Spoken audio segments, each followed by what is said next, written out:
So today I will talk about how Doctests work, and to be sure everyone understands everything, I will start by explaining shortly what are Doctests and what it supports and features and everything. So first, let's start by presenting myself. I'm Guillaume Gomez. As you can see, I'm part of a few teams in the project.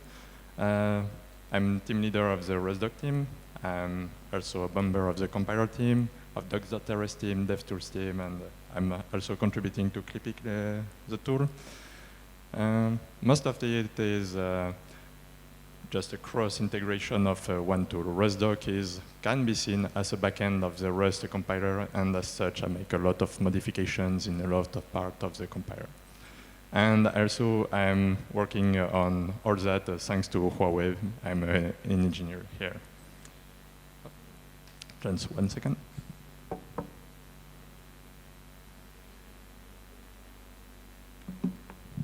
Okay, so first, what is a doc test?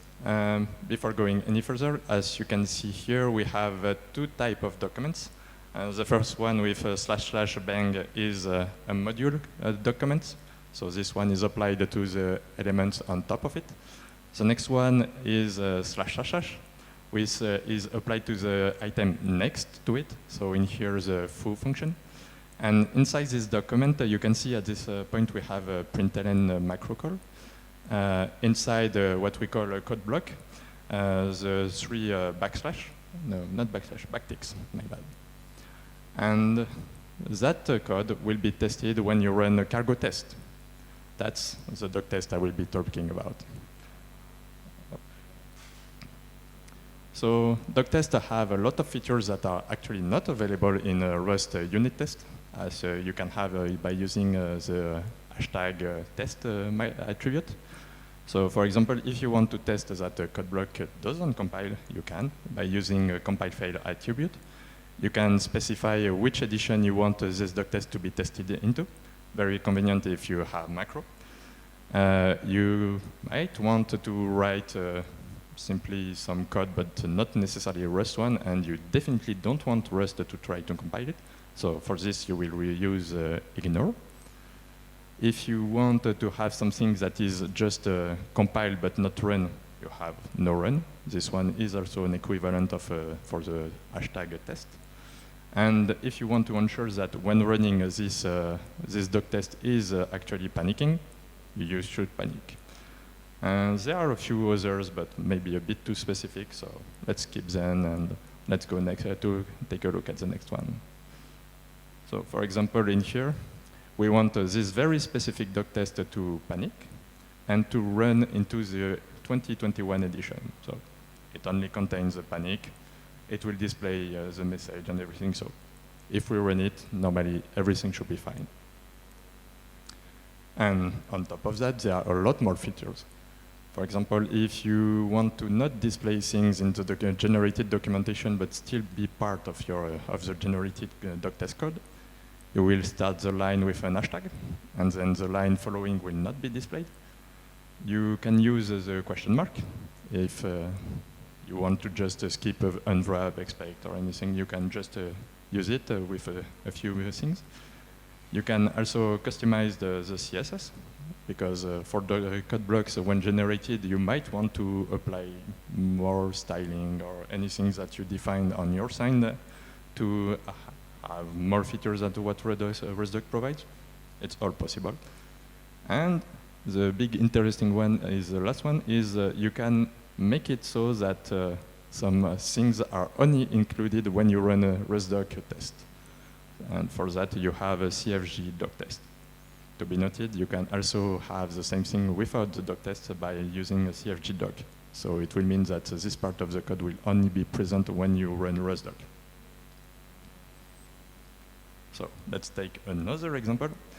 So when I mentioned that you can use your own CSS class, I mean this. So you start by adding the custom attribute, saying Rustdoc, OK, I know what I'm doing, let me add some stuff. So you start with that, and then you open the parents like this, and you add your CSS class like this by prepending it with a dot. So when generated, the code block in Rustdoc documentation will have the my CSS class in it. So if you want a selector or even JavaScript to generate something on top of it. Here it is. Then let's go back to the question mark. As you can see, the let x equal OK question mark is using the question mark. At this point, no surprise. And to make it work, you have to finish your function with the last line, the result one. But because we don't want it to be displayed in the generated documentation, you add the hashtag at the start of the line. So the user will only see let x equal blah, blah, blah, but not the result, allowing to have some shorter documentation examples. And because that's not all, if you want to test or to see what the doc tests are actually generating as output, you can use Rustdoc --test --show output, like this display, that will allow you to check if the output is doing what you want. And if you want to add some doc attribute, you can, inside all doc tests, it will be added at the top of the doc test. You can add this create attribute, doc test attribute, and all the attribute listed in this attribute will be generated inside the code block.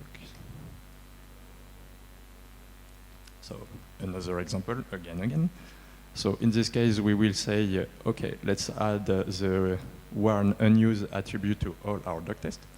And now when we generate this code with Rustdoc, we should have a warning saying that X is not used, as you can see here.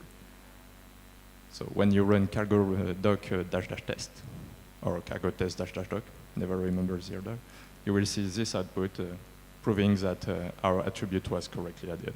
It's extremely useful to see if you didn't forget anything or run lints or stuff like that. So now that I presented them, let's maybe see how they work.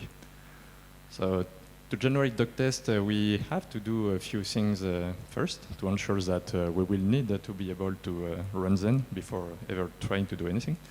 So first, we need to run the Rust parser on it to ensure that all the code is actually valid. Doesn't mean that it will compile, but at least it's valid. Do we need to add in Rustdoc a main function? Because if there isn't, we definitely need to wrap the code. And if there is a main function, then we will keep it and just not wrap everything. Do we have inner attributes? So like I mentioned at the beginning, the inner attributes are applied to the parent element. And if there are inner attributes, then we don't need, well, not need, but we don't want to wrap that into a function like we will do if we add a main function. That's an important thing to take into account. Is it returning a result type? If so, then we need to ensure that the main function also returns a return type, result type, like that it will compile. Is it importing external crate? Basically, it's the same issue as inner attributes. We don't want them to be into a main function that we generate. And last one, is it defining a macro? Again, we don't want it into the main function for some import issues in case another function comes in, and also to ensure a few other checks. Okay, so let's take an example, a very simple one. So in here we only have a println call, and this code will be generated like this as Rustdoc expands it. So as said, you will have a main function. To ensure we don't have too many warnings, we add allow unused. Then inside this main function, we wrap our println code into something that will allow to have more control over everything. We, of course, add another things to prevent having Rustdoc complaining about more things. So we generate our function, and we call println. And finally, we call this main function. That's how currently Rustdoc generates doc test.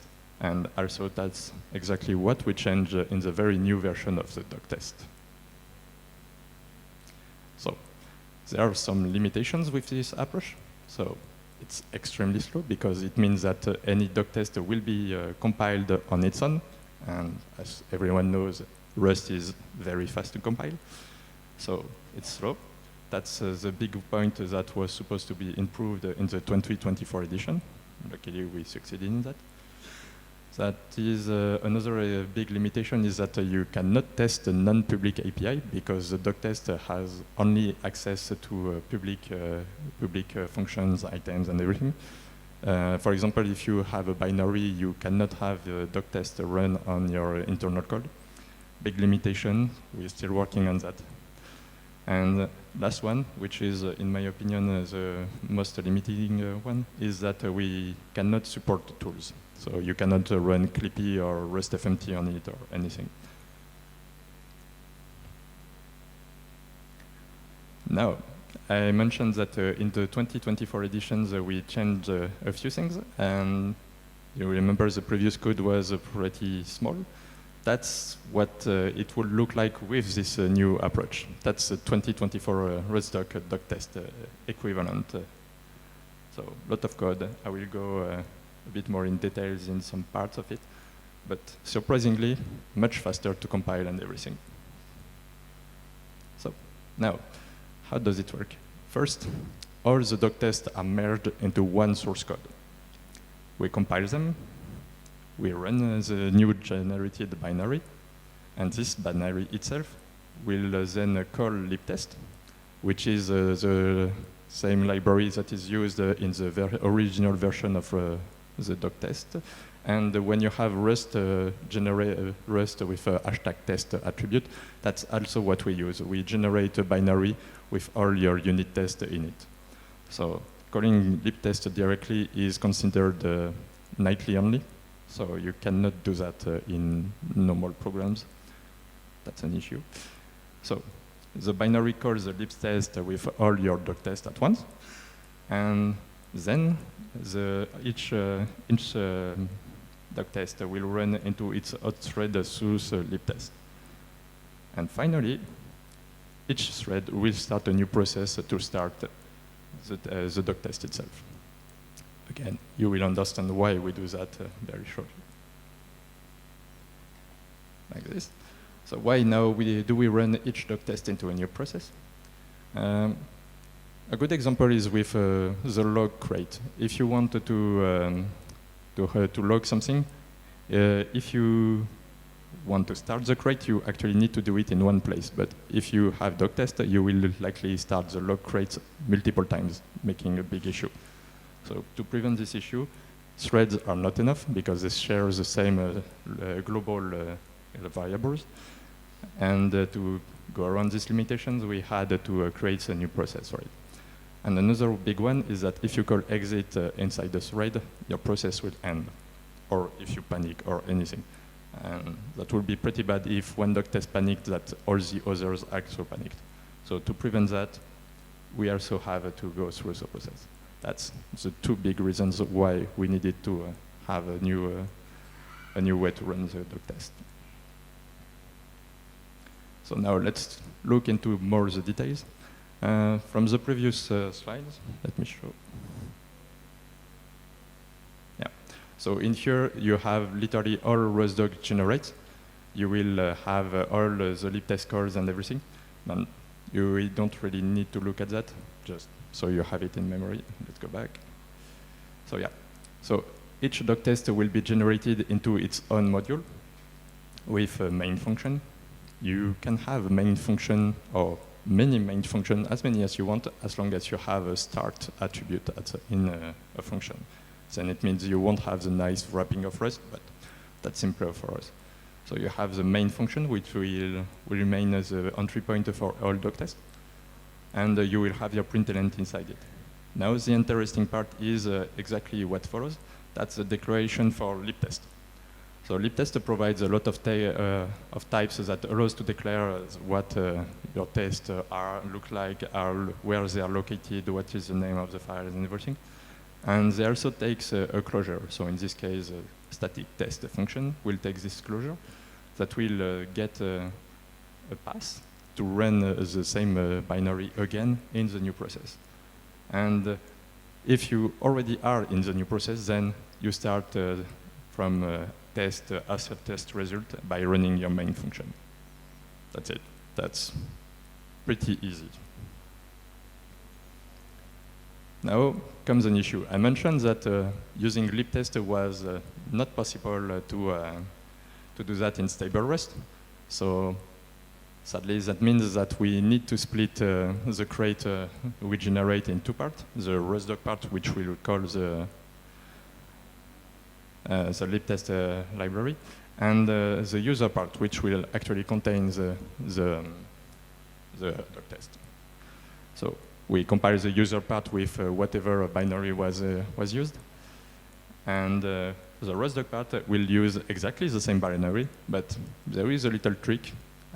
Important to note, never use it. You can add a non-environment variable rustc bootstrap equal 1, saying to the compiler, okay, I know you're stable, but please forget about that and just compile as if you were a nightly compiler. And that is how we can call nightly features in the Rustdoc merge part. So now that everything that were said, there are some limitations in the merged doctest. So first, some code attributes are not supported, like test harness or compile fail, because if one test failed to compile, it means all doctests failed to compile. So for them, we still handle them the old way, literally. They are compiled on their own, and that's it, meaning that you can have merged doctest and non-merged doctest run alongside each other. Some options are not supported, short put. That's because they all run in parallel, launched one after the other, meaning that will be pretty much useless. So same, if this option is enabled, then all doctests will be run in the old way. If any of you ever used the panic location caller, then it doesn't work anymore here because you don't know in advance how the code will be compiled. Since all doctests now are part of the same file, you don't know what the location is or everything. So hopefully you never use that in doctest, but if you do, then don't use it in merge doctest. And like I mentioned above, if any of the merge doctests fail to compile, then there is no merge doctest. In this case, we have to revert to the previous way we compiled the doctest, and then just have them run not in parallel. It's a big limitation, meaning that in this case, initial build will be pretty bigger, considering we try to first compile the doctest, and then only if it fails, run the doctest. And finally, the last one is they need to be grouped by edition, because of course, you cannot compile doctest if they are part of different editions for obvious reasons. So in this case, we would have the merge test to be run by edition. So if you have 3 different editions, you will have 3 different runs. Okay, and the last one I mentioned about the location caller. To ensure this code never goes into the merged doctest feature, you can use a standalone crate. This means this doctest should never be part of the merged doctest and should always be compiled on its own, meaning it will be a slow one, but at least a predictable one. So in this case, you can always be sure that the line should be for, unless we make modification in how we generate doctest, which can happen again. Please don't use a location caller. So what's next? We have a few things that we'd like to have to improve the situation. So for example, you saw the code was pretty big.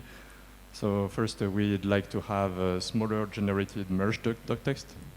What takes the most space currently is the libtest calls. So something that we could improve would be to have much smaller libtest cores, maybe shorter for names or something.